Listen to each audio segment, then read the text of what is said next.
Maricopa County delivery receipts? From which particular receipt? I might know them under a different name. Maricopa County delivery receipts are those that Maricopa County uses to deliver ballots to Rundown.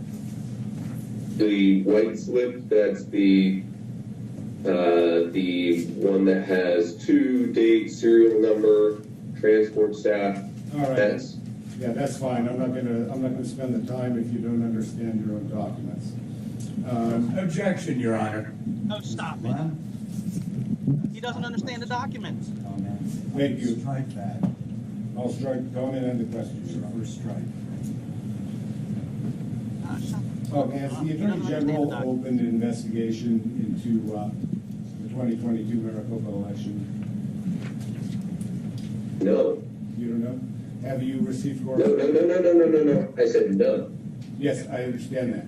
My next question is, have you received correspondence from the Arizona Attorney General's office asking you to explain certain components of the election? They Yes. were almost exclusively redirected to the Board of Supervisors. I responded. I have not received a response back from Ms. Wright. Almost exclusively, correct? I believe there were some questions about provisional ballots. Okay. I have no further questions at this time. Thank you.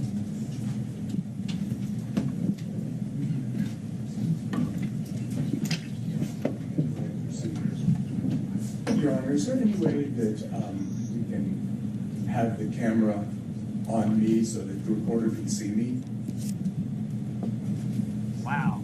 Are you I arrogant? could not see Mr. Blem, I believe it was, asking the questions. Can you look at me? I'm not sure if it's automated or not. I'm an Okay, arrogant we can move on. It's all right. Yes. I can see Mr. Blem now, and I can I can see hear you.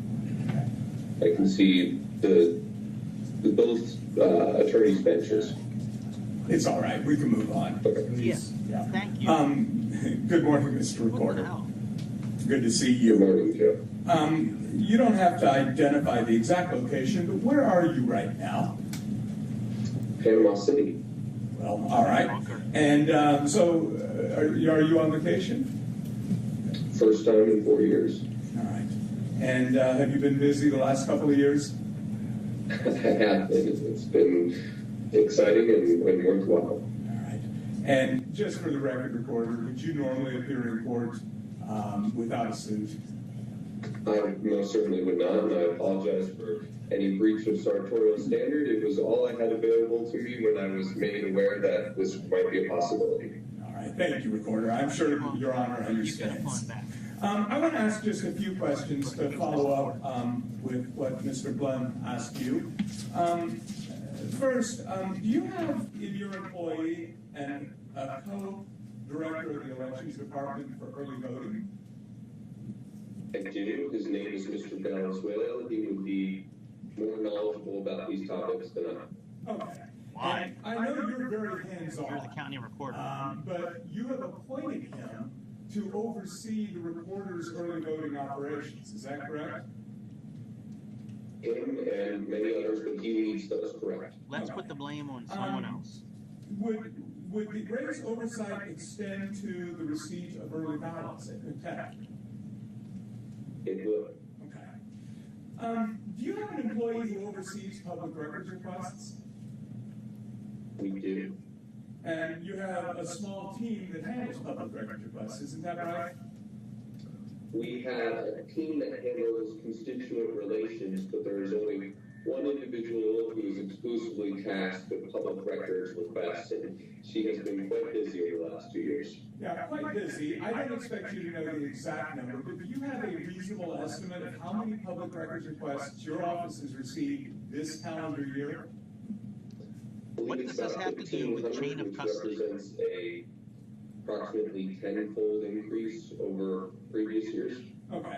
And do you personally respond to public records requests?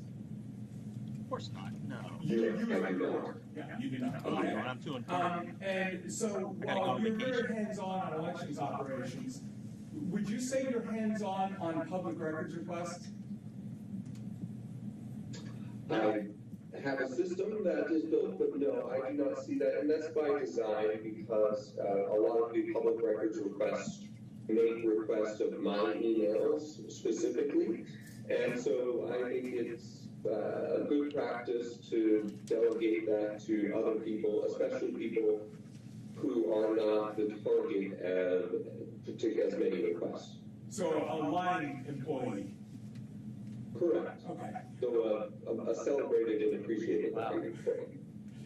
Very much so, Recorder.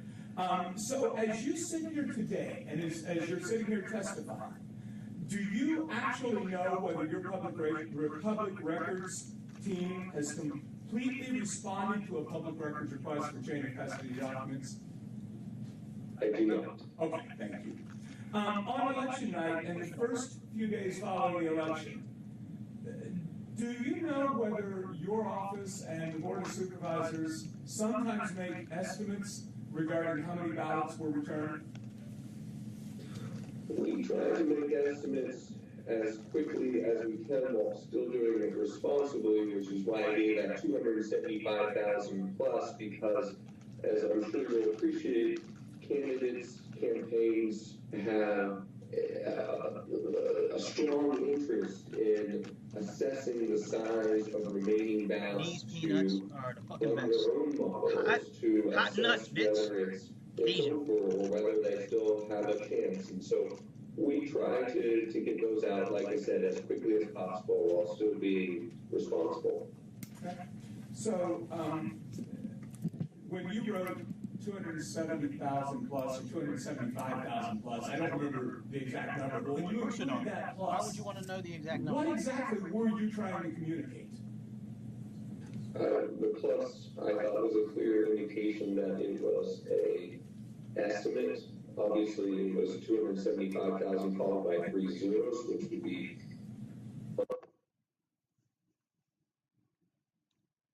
Come on, stream. Don't go down. Right at the important part.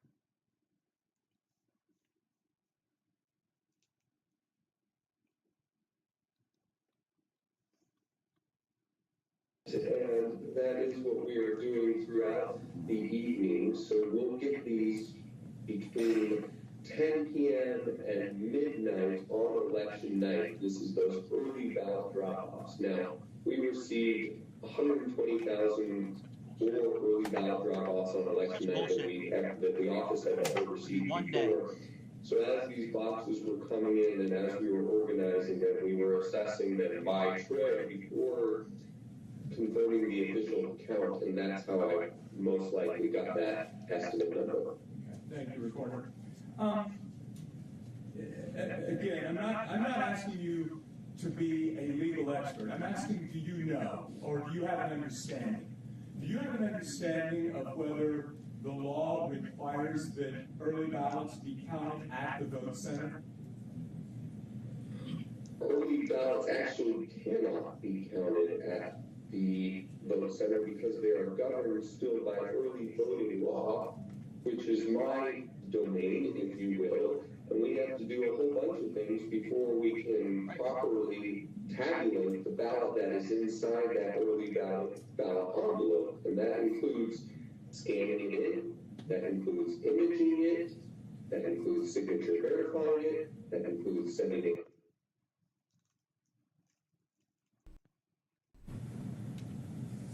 Did you hear of any reports of that occurring in the 2022 general election?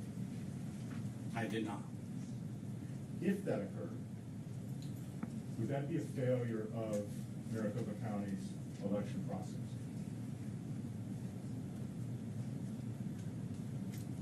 I'm not aware of it occurring. I don't know what just and happened. I'd be surprised if there was a They got the right ballot guy. and printer that had a 19-inch ballot on it. Okay, I understand that, sir, but. And the if reason that- why is we did not design a 2022 general election on a 19-inch ballot. That ballot does not exist.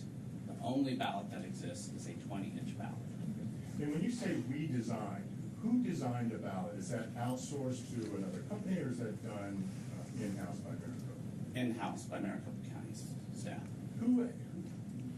What department would that staff fall under? Is there a specific name? our ballot tabulation team, so it reports to me. And do you maintain records as to the ballot definition that was created for the 2022 general election? Yes, we have records of all the ballots that were designed. And so I'll go back to my question again. If a 19-inch ballot image was put on a 20-inch paper in the 2022 general election, would that be a failure of your election process? Yes. It would, if something like that happened, which I don't know how it would, yes, it would have been a mistake. Could that have also been a deliberate act? Sure. Again, you're asking me Why to not? speculate about things that I have no knowledge of occurring. So I don't know if it could have been a deliberate I think act you're or not. delaying answering. I don't believe that that is. Says it enough. How involved are you in creating the ballot definition? So my team does, and then I overview it, and I'll Right. review examples. Always somebody else.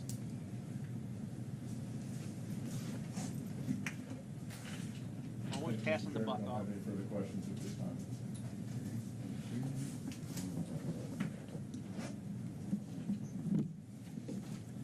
Your Honor, a quick clarifying question as to how the court would like us to proceed. We intend to call Mr. Jarrett in our case in chief tomorrow. And so if the court would like me to reserve all questions for him until tomorrow, we are happy to do that. However, I would like to ask him a few questions directed just to what was just Aren't you allowed to discussed during cross-examine? the direct examination of Mr. Jarrett. You can choose to do it either way you wish. I won't dictate how you try your case, but you need to see. This attorney is not very Understood, Your impressive. Honor. I have just a very brief cross then. Thank you. Yeah, you're allowed to cross-examine witnesses, bro. I'm not a lawyer, and even I know that. Good morning, Mr. Jarrett. Thank you for being here today. Thanks, Joe. Just a few very quick questions. I believe you testified that your election day plan called for, assumed an average wait time of a half hour for each vote center. Was that what you testified? That's correct. Okay. Not bad. Do you Half an hour. know what the actual average wait time was? Yeah, 5 hours. It was less than a few minutes on election day, on average for all of our vote centers. Average for all the vote centers was less than a few minutes on election day, you just said. That's correct. Okay, thank you, Mr. In our Canvas presentation, we have the exact number. I don't recall it off the top of my head right now. Thank you, Mr. Jarrett. That's Are because you things are aware working that one fine of the in political certain parties urged their voters to forego early voting and vote in person on election day? Yes. What does that got to do with anything? Okay, you're aware of that today. That's correct. All right, were you aware of that when you prepared your analysis for the election day plan? No, I was not. Okay. Bullshit. So I'm assuming that you tell me, please. This urging by a political party was not factored into your election day plan. Is that correct? No, of course That's not. correct. Okay, thank you.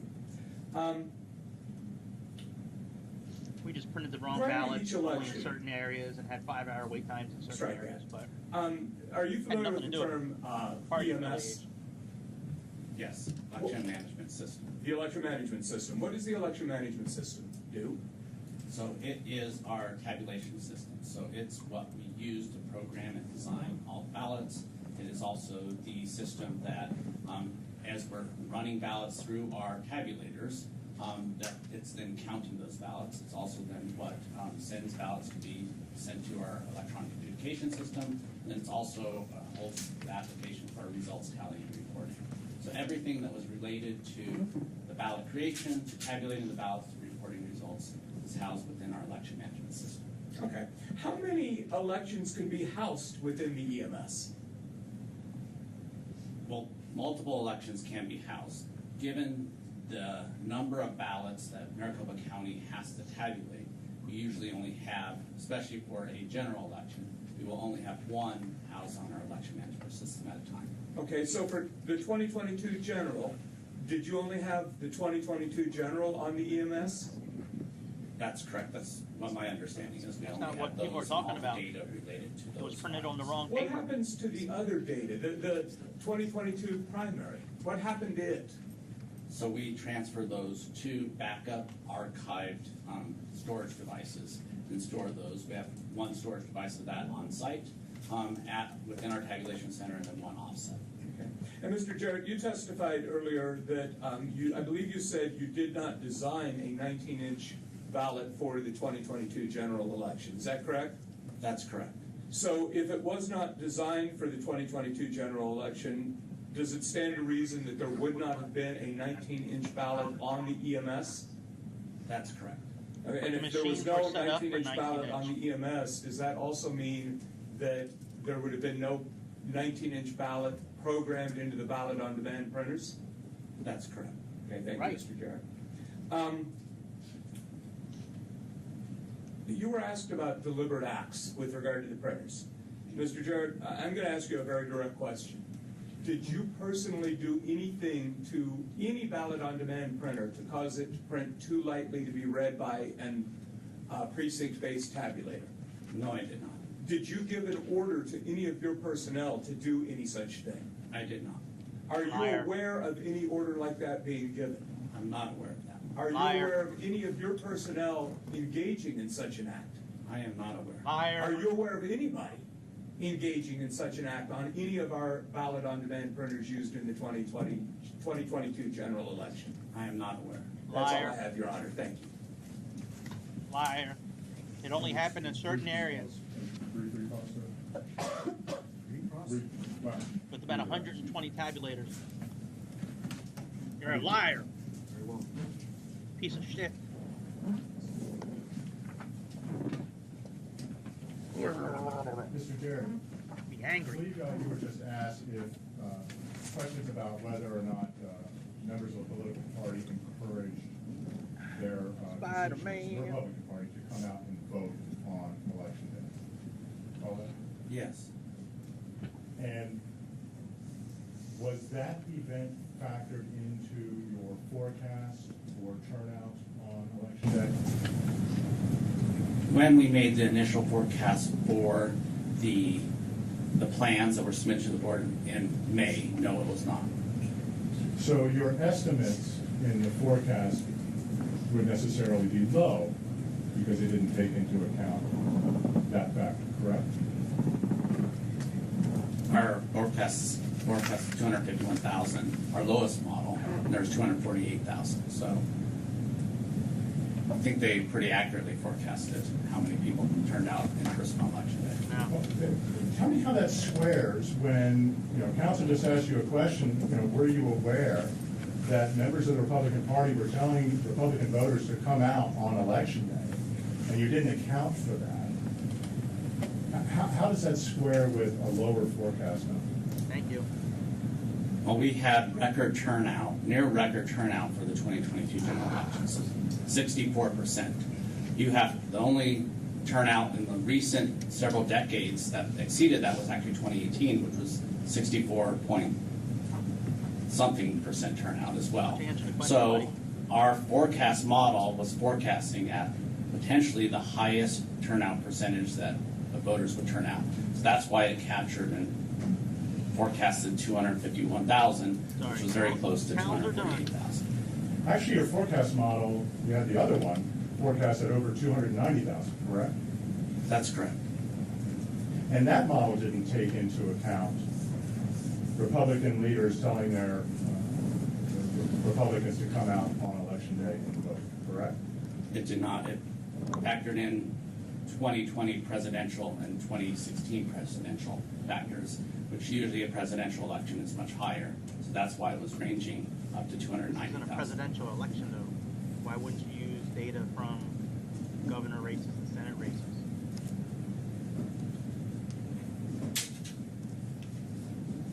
Makes no sense to me.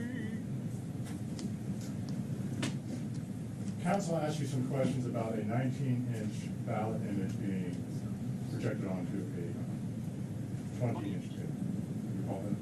And I asked you. Yes, I recall.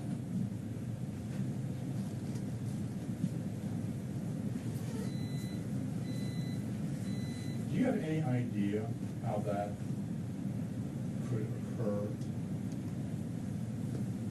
I do not. Would Yes, it you do. require two different ballot definitions to be installed on the EMS? Thank you. Your first question asks if I have any idea how it could occur, and I said I do not. He asked you another Do question. you know what a site book is? Yes, that's our check-in station. And the site book pulls up the voter, correct? Yes, it's connected to the recorder's voter registration system through a virtual private network, secure, so then it would, when a voter checks in, it pulls up their specific information, and then would alert our ballot on demand printer which ballot style is sent. So where does the ballot definition reside then? So it's on a laptop that's connected to our ballot on demand printers.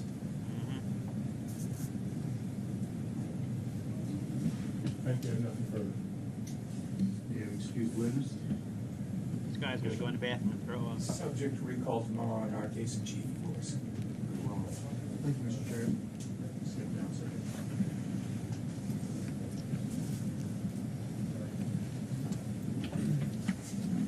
I'm not really sure how this is going on either side right now. I've allocated some time to take a mid-morning break. Some of that has to do with my court reporter. So we do need to take recess for that. Recess already? Who should be calling as your next witness? Your Honor, matter of fact, I was just talking with counsel about asking the court for a short break. I want to reassess, given the time, and so if I may. Yes, you certainly may, because I'm going to have a mid-morning break here. Yes. So what I'm trying to assess, though, is whether I can shave 5 minutes off of that or not. Sure, Your court, Honor, but whatever you. Do you need a full 15 minutes? Oh, no, Your Honor. Not Okay. me. 10 minutes, we'll be back on the record then. We'll stand recess. Thank you, Your Honor. All right. all right.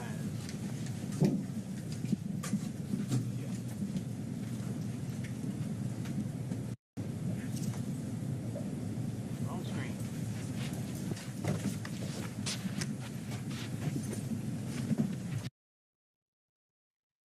Yeah, I don't really know how this is going so far. I'd like to find if there's another stream of this because they just had Stephen Richter on, and then the stream dropped and then picked back up, and then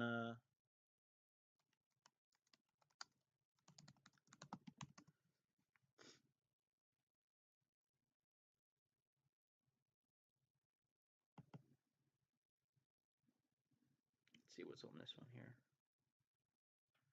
Yeah, see, this is different. Oh no, it's the same. Okay.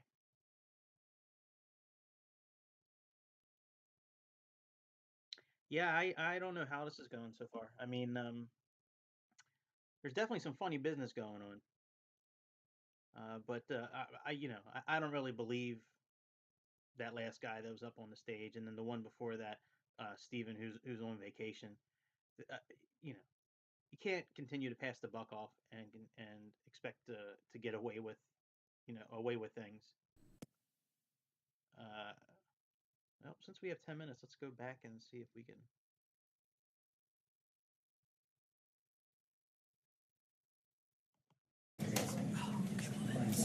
Okay, so that's where we were. Stephen Richter. Includes imaging it, that includes signature verifying it. Yeah, we heard that part. The tabulation equipment that Tabulation functions. This board, my audio video specialist and I did come to this courtroom and test our audio present. Everything functioned perfectly side to try. She was swearing. Sam? Let's see this part. Please like and subscribe. Already subscribed? Nice. Y'all do that too, people. As Help soon me as you're out. ready, Mr. Olson, you may proceed. Help a single Good morning, father. Mr. Jarrett. morning. Would you please I got state two your full name for teenagers the and I'm a record? single parent. Oh, Robert Lord. Scott Church. And what is your occupation? I am the co-elections director. I oversee in-person voting and tabulation. How long have you held that position? I was appointed by the Board of Supervisors, Maricopa County Board of Supervisors, in June 2019. Can you please explain to the court what your role is in overseeing elections in that capacity? Yeah, so I oversee all in-person voting operations, and for that I actually report up to both the Maricopa County Board of Supervisors and the recorder, so that'd be the early in-person, as well as the election day operations. That includes recruitment and training of poll workers. That includes our warehouse operations for distributing all materials and supplies out to voting locations. And then I also oversee all tabulation functions. When you say it includes all tabulation functions, what do you mean by that?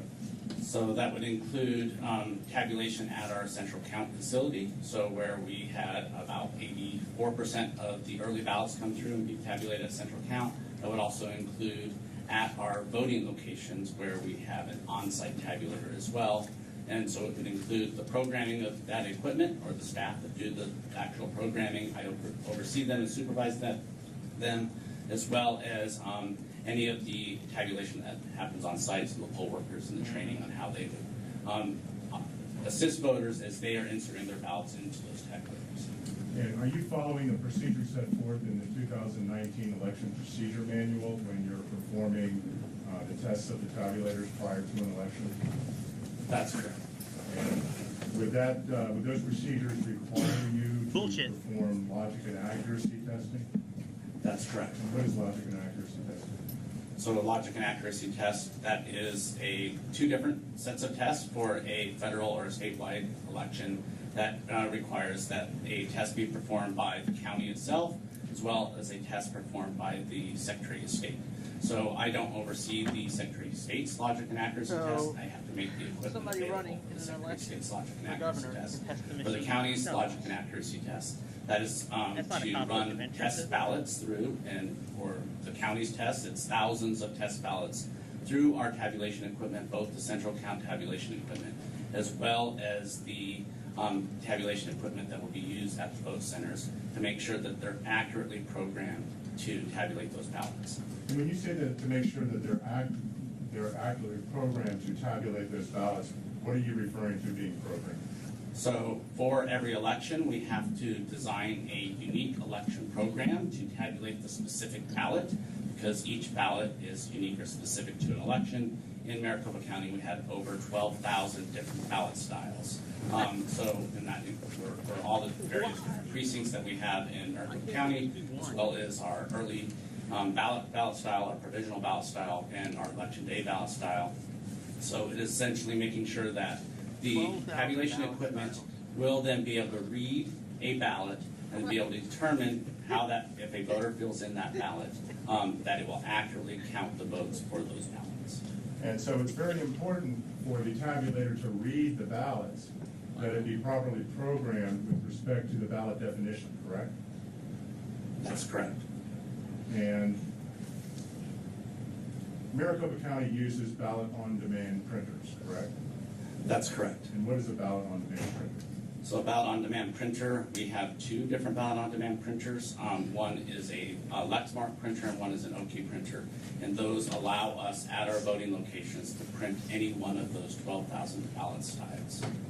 And in performing logic and accuracy testing prior to the 2022 general election, did you perform, or did your office perform, logic and accuracy testing with test ballots from ballot-on-demand printers in the precinct-based tabulators? So yes, we did. We printed ballots from our ballot-on-demand printers, and those were included in the test that the Secretary of State did.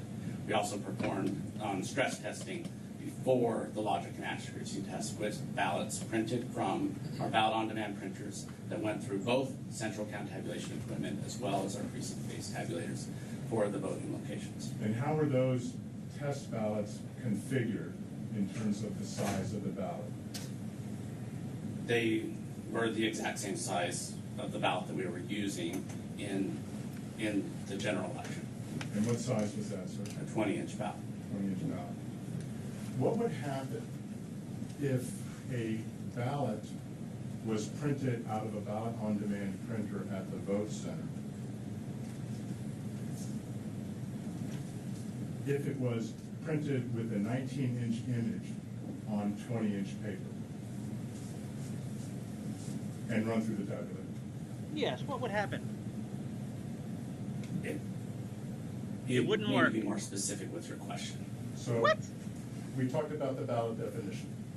And for the 20-inch paper. 2022 general election, 19-inch Maricopa ballot was printed on 20-inch paper. operating with a What would happen? 20-inch ballot image, correct? That's correct. And the tabulators at the vote center were Elaine, programmed to accept and read the answer a like that ballot with a 20-inch proves image, that he knows correct? That's more than he's correct. letting on to. What would happen Liar. if the ballot-on-demand printer printed out a 19-inch image on the 20-inch paper and ran it through the tabulator? It wouldn't work. We did not specifically test for that because in this specific election, because none of the ballots on our ballot-on-demand printers had a 19-inch ballot. They all had a 20-inch ballot. So Bullshit. I can answer a question about our testing related to the 20-inch ballot that was installed on all of our ballot-on-demand printers.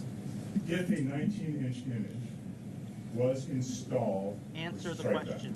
If a 19-inch ballot image was printed out on a ballot-on-demand printer and run through the tabulator that was configured for the 2022 general election, would that tabulator accept that ballot or reject it? Objection, Your Honor. First, this calls for speculation. Second, I think the It's not witness just said speculation, he it hasn't happened. run that test. I don't. I got your objection, speculation, I'm keeping the objection. So, Mr. Jarrett, if you've understood the question, you can answer it. I understood the question. Ask how to rephrase. Answer the question. You're not answering it because you know what you know You don't that know. there's bad juju going on. What you don't know. So, do you want the question re-asked or rephrased, sir? You tell him, Judge. So Answer the damn question. I'm willing to say that I don't know specifically for this 2020 election. I know based on my historical, or the 2022 election, know based on my historical knowledge, timing marks on the ballot matter, and it would need to be a 20-inch ballot to run through that tabulation. Exactly. But we did not specifically test a 19-inch ballot through the 2022 tabulation equipment because there were no 19-inch ballot images installed on our ballot-on-demand. But printers. somehow they were printed. Prior to the 2022 general election, did Maricopa County employ a 19-inch ballot image? Yes, we did. And when did Maricopa County employ a 19-inch image just prior to the 2022 general election? The most recent election would be the August 2022 primary election. Did Maricopa County perform logic and accuracy testing? Strike that. What evidence exists that shows the results of the logic and accuracy testing that you say was performed in connection with the 2022 general election? So the stress testing, we have a report that summarizes that stress testing that we performed. So I'm aware of that. That would be documentation. I also know that the Secretary of State produces a summary level report for their testing that they performed using those ballot-on-demand printers, 20-inch ballot, on our precinct-based tabulators, our vote center tabulators. So if we were to issue a subpoena or a discovery request, would your office be able to produce such testing results? I can produce them for the ones that Maricopa County has that information, yes.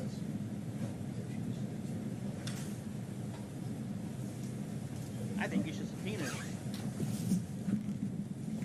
How would 19-inch ballots get printed on Mr. Jarrett, 20-inch paper? I'd like to introduce what has been marked as Defendant's Exhibit 3. Use their own evidence against them. Go ahead, buddy. Excuse me, 2, which is the 2022 I wish Norm Pattis was here doing this. I love Norm Pattis, Alex Jones lawyer. It's up on the screen if you can see that. He's an old school, I I can don't see give it. a fuck kind of lawyer. He be ripping this guy. I mean, this guy's doing a pretty good job. I like to see Norm Pattis. And is this a document that you oversaw the creation of? That's correct. And what's the purpose of this document, sir? This purpose was to establish the guidance that the elections department would use in carrying out the August primary election and the November general election. And it is to present that information to the Maricopa County Board of Supervisors so that they can approve the plan. And then our team within the election. Our parties in council, and representatives in council. I was just going to bring up a moment of a matter of housekeeping. You okay with Mr. Lem not being here? Mr. Olson? Yes. All right. Okay. At the risk of OSHA violations for my court reporter, what I would like to do is try and maximize the amount of time we have. Rather than starting at 1:30, we'll start back at 1 o'clock, so we'll go from 12 to 1, cutting 30 minutes off of the lunch break. That's all right. I got a job interview. So 2 o'clock. we'll do that today and tomorrow. 1 o'clock. I'd like to start at 8:30 tomorrow rather than 9 o'clock if we can, stretch a little more out of the day. But I think by 4:30, I don't want to burn the midnight oil on this. I think that we need to have focus and attention and clear-minded. But I think starting at 8:30, coming back early from lunch, that I'm not taxing anybody's mental capacity with that. I think you're right, Do Judge. you agree, plaintiffs? Yes, Your Honor. Defendants? County agrees, Your Honor. Citing the secretary. So that's what we'll do. All right. Are you prepared for your next witness? Yes, Your Honor. We call Clay Paree. Very well, sir. Great. If you could come forward, sir. Through a professional staffing company, and that's how I was contracted on, because they had, none of the labs had a permanent security specialist on their payroll. I was the only one. And when you say you refer to the labs, in this case Pro V&V, what is a voting system testing lab? The voting system testing lab is where a vendor submits to the EAC a test plan. It gets submitted to the EAC, it gets approved, and they go to a voting system test lab. There's a project that's done up, and they get tested. These tests can go either by the EAC for federal certification, or they can go by the Secretary of State. That depends on the state's requirements under their laws as far as their certification efforts. Do you know what voting system testing lab certifies the electronic voting machines used in Maricopa County?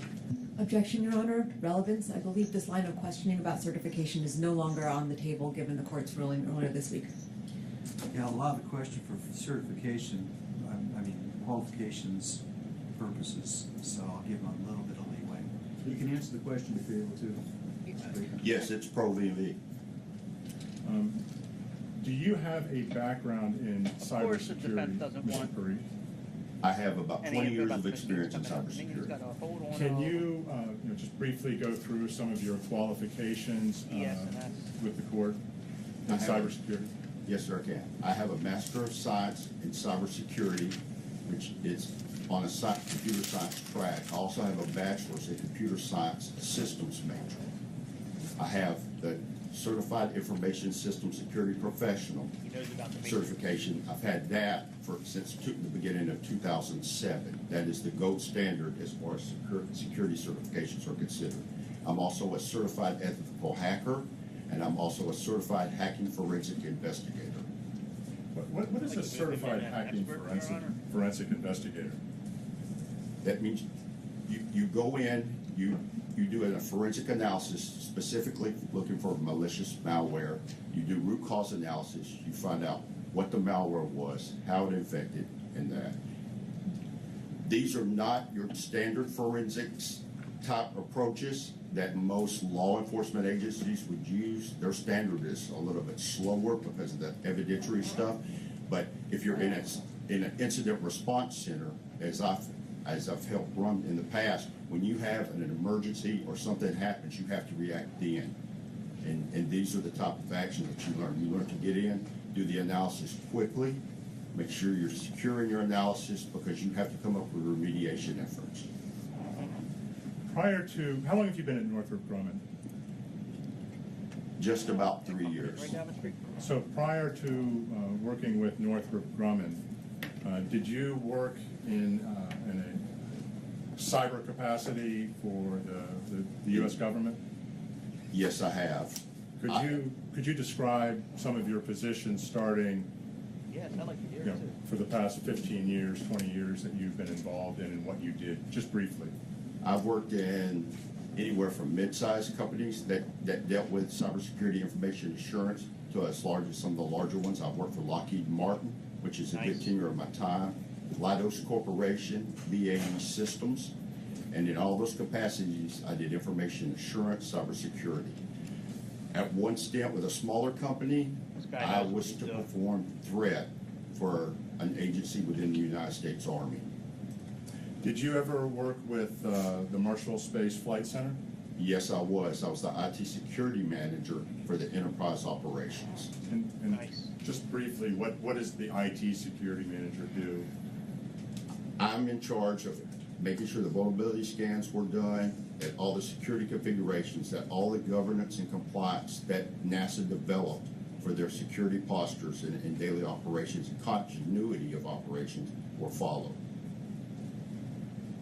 Did you ever work for the Army Corps of Engineers?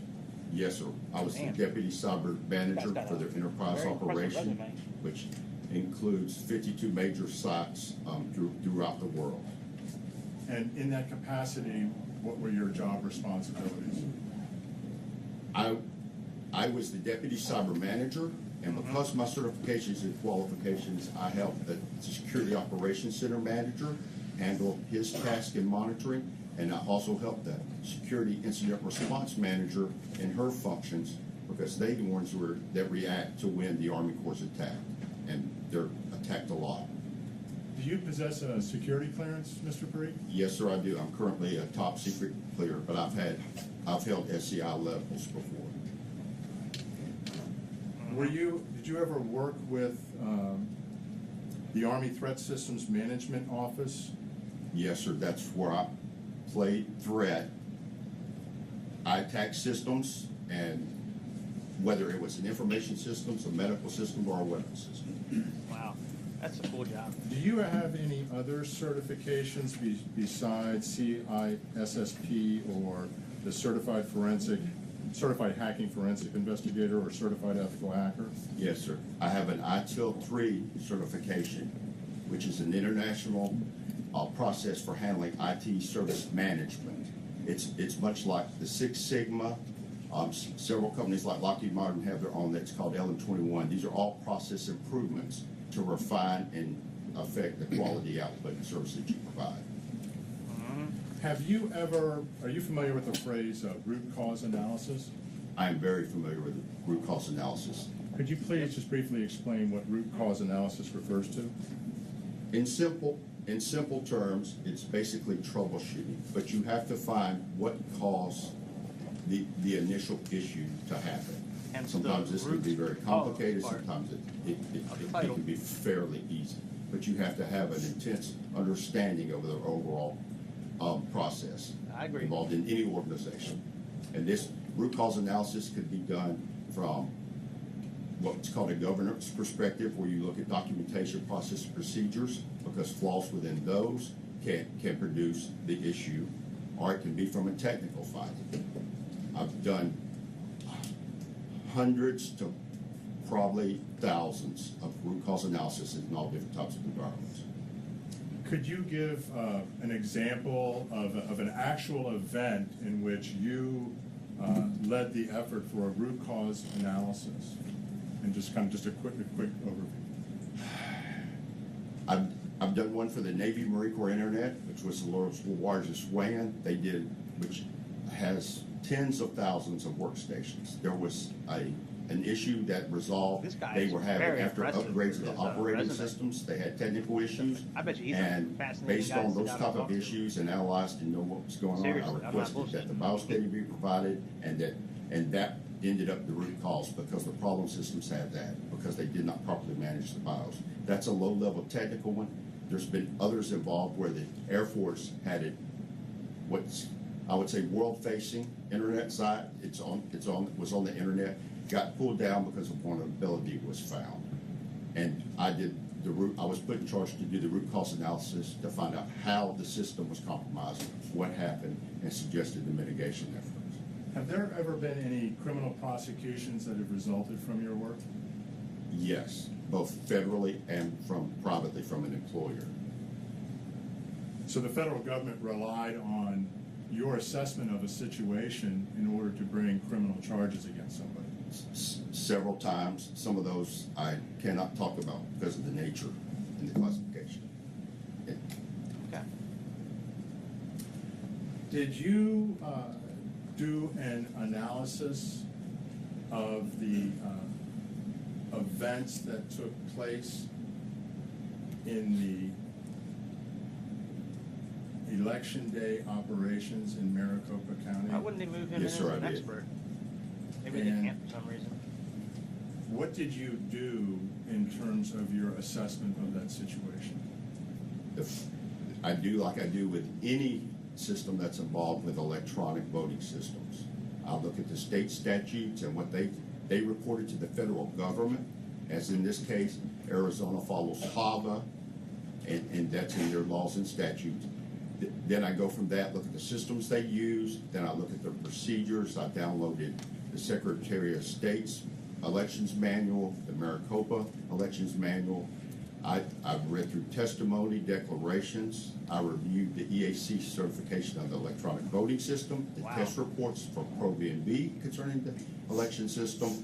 I downloaded and read the applicable Title 16 part of the Arizona statutes, which covers the election system. Then I read a lot of testimony. I watched a lot of the video televised meetings that Maricopa conducted, and a lot of the video testimonies.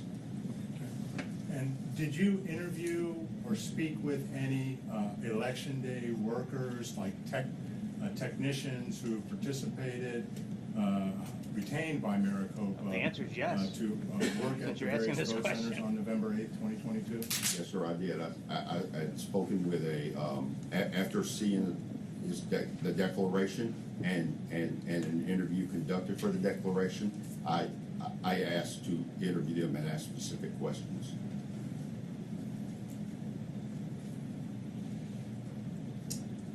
Did you perform an inspection of the ballots on behalf of plaintiff in connection with an inspection pursuant to ARS 16677? Yes, sir, I did. And when did that inspection take place? That was just yesterday. And without saying what your conclusion was from that inspection, did you reach a conclusion? It confirmed my initial assumptions on the possible effects of what caused the technical issues. Yes, sir. Your Honor, at this time, we'd like to offer Mr. Parikh as an expert. Arizona doesn't do that. Basically, you can ask the questions and then it's an objection as to foundation. Okay, yes, sir. Mr. Parikh, you examined the ballots in the inspection performed at MTech yesterday, correct? Yes, sir. I was allowed to select the sampling per the request in the course. Can you did you have a plan going into that inspection with what ballots you wanted to select and inspect? Yes, sir. Could you describe that plan? This is Due fascinating. a FOIA request, the cast vote records were publicly available. I reviewed those, analyzed the data, and selected the roundness base so I could follow the course directions for the petition. So I knew exactly what to request because it was time consuming and Maricopa County was gracious enough to give us that time. So I wanted to use it wisely and make my decision quickly and accurately. do you know how many vote centers you were able to inspect ballots from? I was allowed to inspect from 6 vote centers. What? Were you able to execute on your plan after you went into 220 vote MTAC centers. to Why only select 6? ballots? There were some modifications to the plans because the election day ballot data, the cast vote records, which would be referred to as a system of record because it has to be maintained in its integrity, what was no longer valid due to the recounts. When you say it was no longer valid, what do you mean? The ballots they'd been retabulated for the recounts, thus Maricopa County was unable to map those back. And were some of the ballots that you inspected duplicated ballots? Yes, sir, they were. And what Aha. are duplicated ballots? Duplicated ballots are when there's an issue with the ballot and it cannot be ran through the tabulation system. Therefore, it is duplicated, and then that duplication is run through the system. And is that duplication then the ballot that is actually tabulated and counted? Yes, sir. The way the process works is the original ballot has to have the duplication ID attached to it, which Maricopa did. The part where they filled in the statute is according to the standards, that duplication ballot is supposed to be easily relatable to the original ballot. They said they could not find let me correct that. They could not find the duplicated ballot, which was tabulated. Interesting. So you inspected the original ballot that was duplicated? Yes, sir. And do I understand correctly that under your understanding of Arizona law is that the duplicate ballot and the original ballot are supposed to be maintained together physically? Yes, sir. That's an EAC requirement. That's a standard when duplication is done. Makes sense. And the duplicate ballot, which is the ballot that was counted, Yes, sir. was not available for you to inspect because of that? No, sir, it was not. Why would there be, could you tell me again why there might be Wow. a duplicated ballot situation? It would be because it was physically damaged. I did see torn ballots. They could have coffee stains on them, they could have ink marks, or they could just be improperly configured. How long did you take to conduct your inspection? We were there all day, except for a 45-minute lunch break. It took the morning because of not being able to track the selected ballots that I wanted to look at. We worked together and found the samplings, and that took all morning to get that sorted out. And did you take notes contemporaneously with your inspection? Yes, sir. Approximately how many ballots did you inspect? There were 348 that were set aside, and then there were approximately 25 because we did not finish because of the time restraint. And out of that 348 that were set aside, how many were ballots printed from a ballot-on-demand printer? In what I analyzed between the 6 vote centers, I specifically, and then there was the spoiled ballots that could be examined. I requested that the spoiled ballots be from those same vote centers. This allows me a more accurate response to be able to look at a spoiled ballot and see it's just the same ballot ID and the same actual ballot style as another ballot within that same voting center. The one thing that I have to point out is out of all the spoiled ballots and the duplicated original ballots, there were a total of 113 ballots examined. 48 of those existed because there was a 19-inch image of a ballot printed on 20-inch paper. Thank you. Objection, Your Honor. Move to strike as non-responsive. I'm not sure what question What? he's answering. He answered the question. Well, I don't know that it was non-responsive. Thank you. I'll rule it across his hand. So, Thank Mr. you, Parikh, Judge. it's your testimony upon inspection of these ballots that you determined that there was a 19-inch ballot image projected onto the 20-inch paper. Is that accurate? Yes, that is accurate. That's one of the initial things when I initially were reviewing evidence that was presented and in the public. I saw that the ballots, and it was, to me, was easily identifiable. And is this something that going into this inspection you had seen evidence of? Yes, sir. And what evidence was that? That was a photograph of a spoiled ballot right next to the reprinted ballot from a vote center, and that's included in my declaration. When you say that's included, do you mean the photographs? Yes, sir. And so when you were inspecting the ballots yesterday and you determined that the duplicated ballots and the spoiled ballots, we'll strike them. How many duplicated ballots did you inspect? 15 total. And out of that, mean, duplicated out of again over a means million that the votes, ballot you only get was not, 15. was rejected by the tabulator for some reason? Yes, sir. It could not be tabulated at either the ICP2s, which are at the vote center, or the ICC at MTEC. Out of that 15, how many of those contained a 19-inch ballot image on 20-inch paper? 14. 14. What about the other remaining? It was physically defective. And when you say It was physically, slightly torn. can you explain to the court how a 19-inch ballot image, we'll strike that. How did you determine that it was a 19-inch ballot image projected onto 20-inch paper? Because these ballot images are a PDF file, which gets stored along with configuration settings. That's what makes up the ballot style and the ballot definition, which is created usually on that EMS, which the actual application that does the ballot style is called EED, right? That's the application that actually does the ballot style. It's usually installed on the EMS server. That application creates that style, the definition. You know, the machines that are not connected to the It internet. needs those things because it gets loaded You gotta on the store it to the tabulator. server. That's how it's evaluated when the image is created.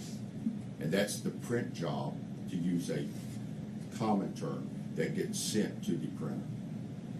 And how could, and how did you determine that it was actually a 19-inch image projected onto a 20-inch paper? I can determine that 100% of all the ballots are rejected because the mechanics of a printer, the feeds are not always accurate. On the 20-inch ballots, you can see the same, I refer to them as tick marks, but they're actually the borders of the image that is sent. And on the 20-inch ballots, you'll see about the very corner above the borders where there's any misfeed. On the 19-inch ballots, they were well viewable in the margins. There are 90-degree right angles at each corner of the page and the image. Did you physically measure the ballots to determine that? Yes, sir, I did. I requested a ruler, and Maricopa graciously got me one, and they got one of the other inspectors a ruler.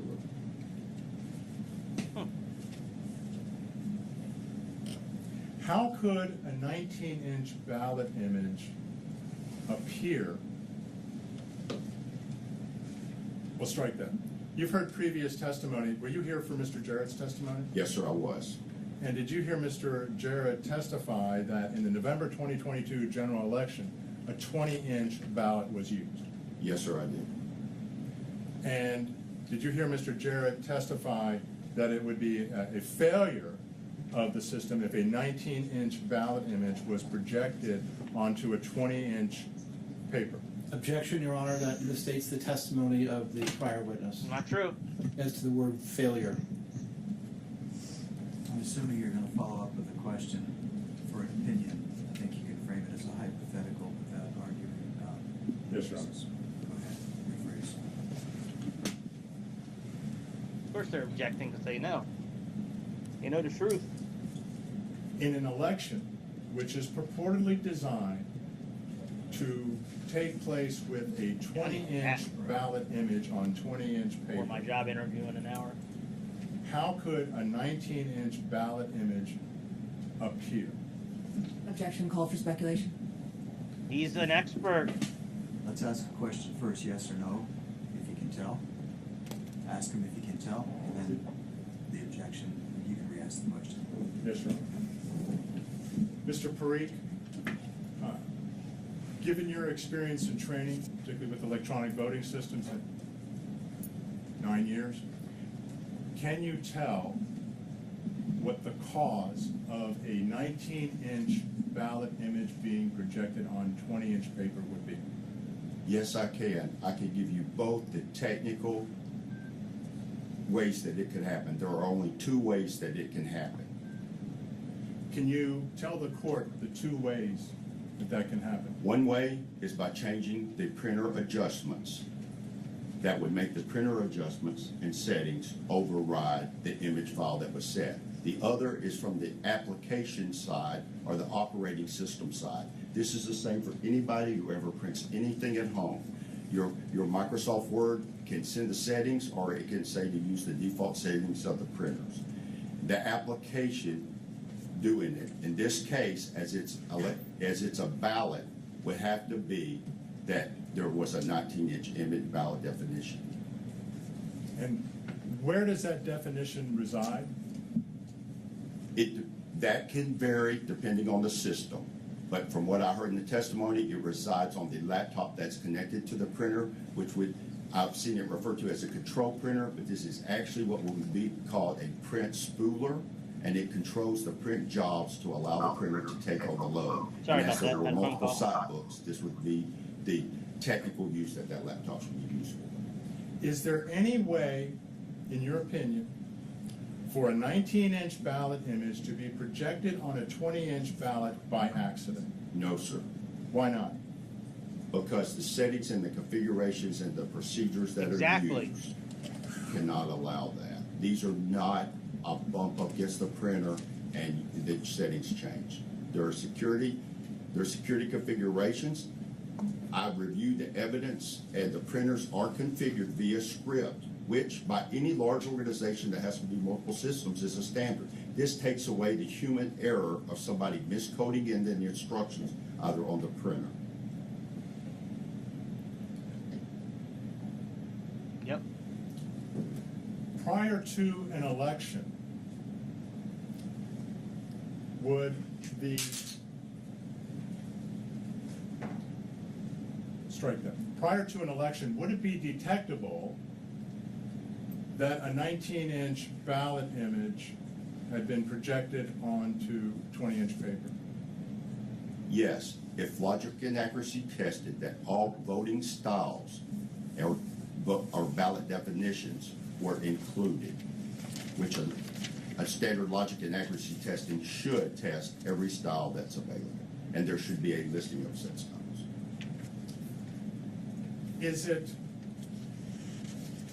You perform testing for EAC certification, correct? Yes, sir, I have. Is it permissible to have 2 different ballot definitions in the same election with respect to the size of the ballot image? No, sir. For example, if you live in an apartment building and your neighbor and you have the same school board district, you have the same precinct, all the jurisdictions for whether it's local, county, state, or federal are basically the same, that ballot style definition, the ID for it, should be singular. If you do not, then you have 2 different styles, you're assessing them differently.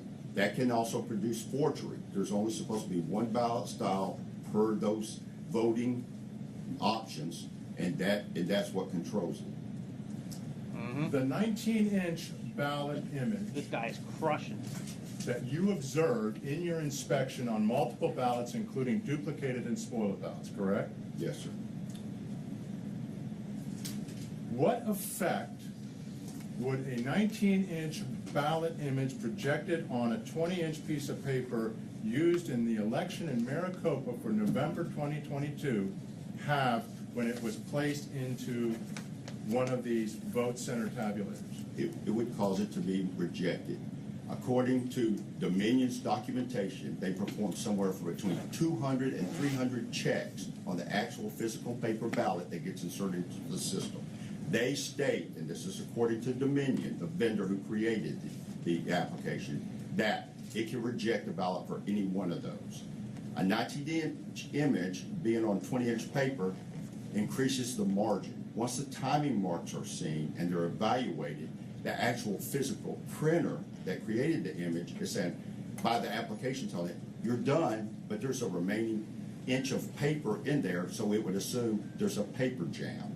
And to detect, I specifically asked, there were paper jams to where he opened up and there was no paper.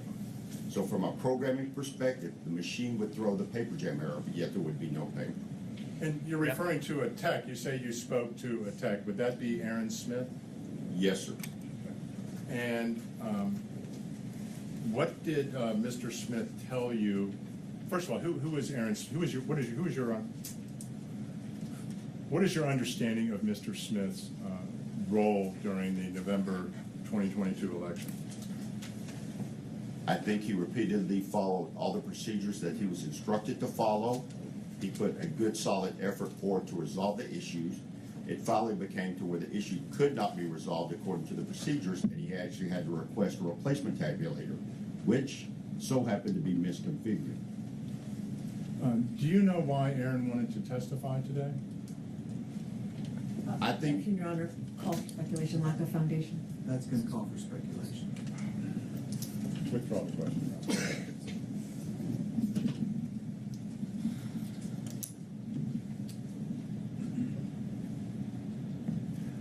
What would it take? You mentioned that there are only two possibilities for how a 19-inch image could be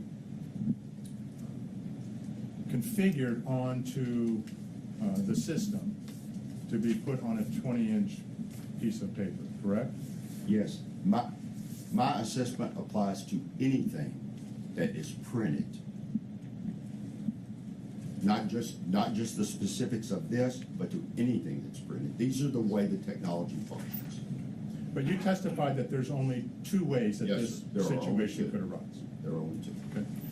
What would it take for you to determine which of the two possibilities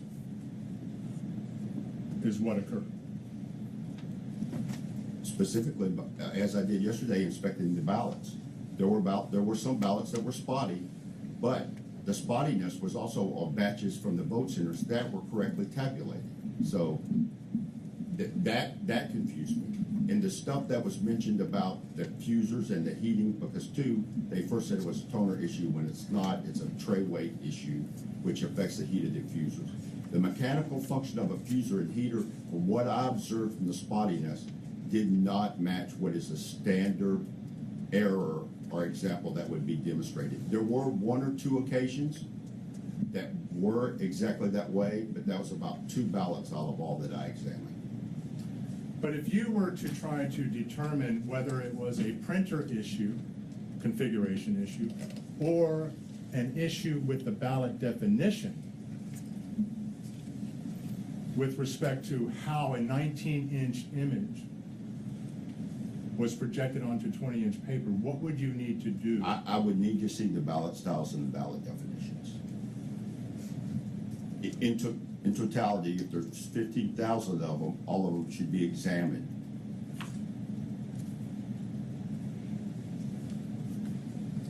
Do you have, obviously you've been practicing in the cyber field for 2 decades, correct? Yes, sir. And it includes everything, to include printers. That's what I was going to ask you.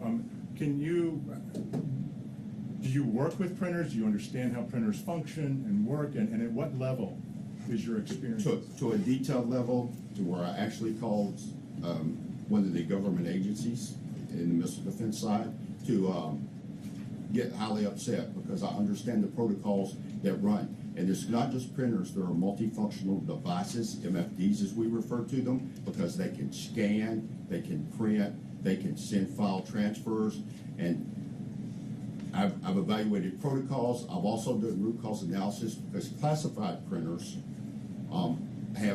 they can print classified data even when they're not supposed to because of the rollers. And this is one thing I refer to it as ghost printing. I I did see that repeatedly on the early vote ballots that were printed by Runtek, because in my opinion, the ink was a little bit too deep and too shiny for that, and I did. I was able to even see candidates' names in white space. It's very light and gray, but that's why I refer to it as ghost printing.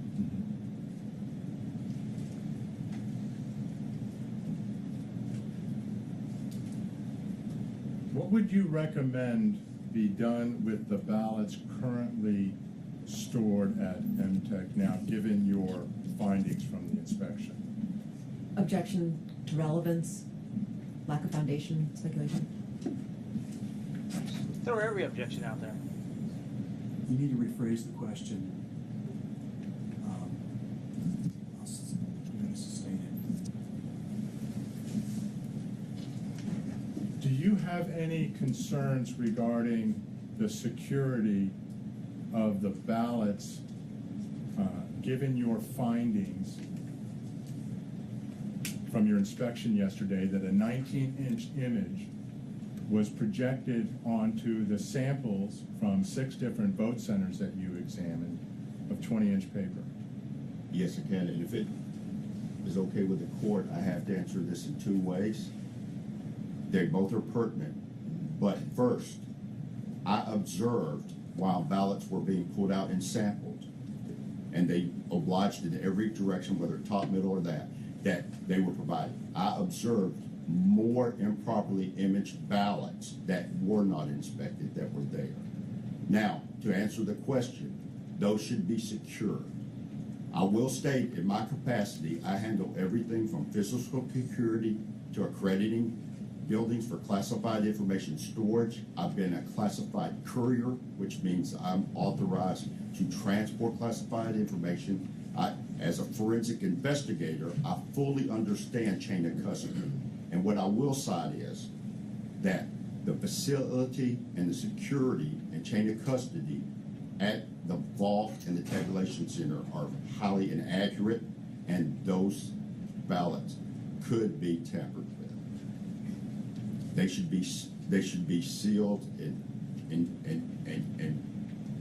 appropriate actions. For example, security seals were only placed on the boxes that we inspected, and that was due to the court order, and they wanted to ensure that the proper security was done. Objection, Your Honor, I'm going to move to strike as non-responsive. I'm not sure, again, what question that was answering. That was Oh, Jesus, shut the fuck up, man. questions beyond the scope, so, of what's before the court, so. Strike the last part of his answer. Security measures. This guy is crushing the defense. John, just a point of clarification. You said strike the last part. And His answer, he had 2 parts to his answer. He said first, he observed ballots properly, imaged ballots beyond what was sampled. That was part 1. Part 2 is the commentary about the continued or ongoing storage.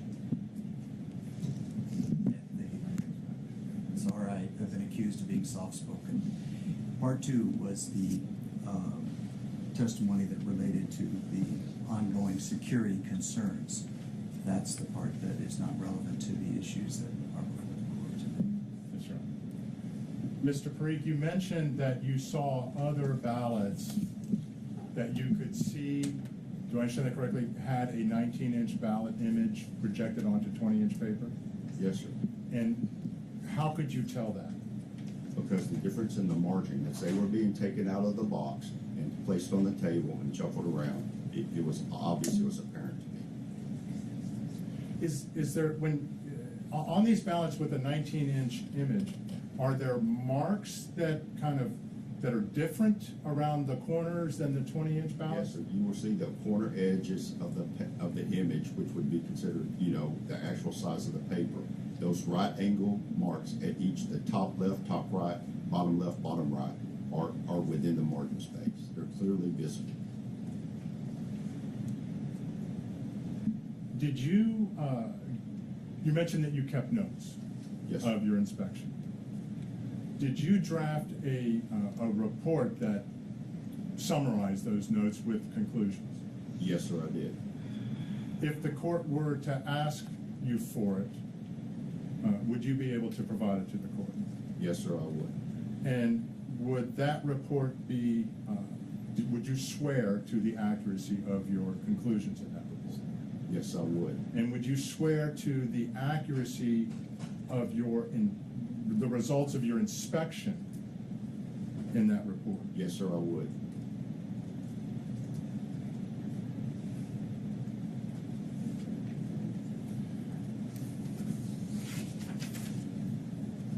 You testified earlier that having a 19-inch ballot image projected on a 20-inch ballot, as you observed appearing from ballots cast in 6 different vote centers. Yes. Duplicated ballots, spoiled ballots. That could only arise from, could be by accident or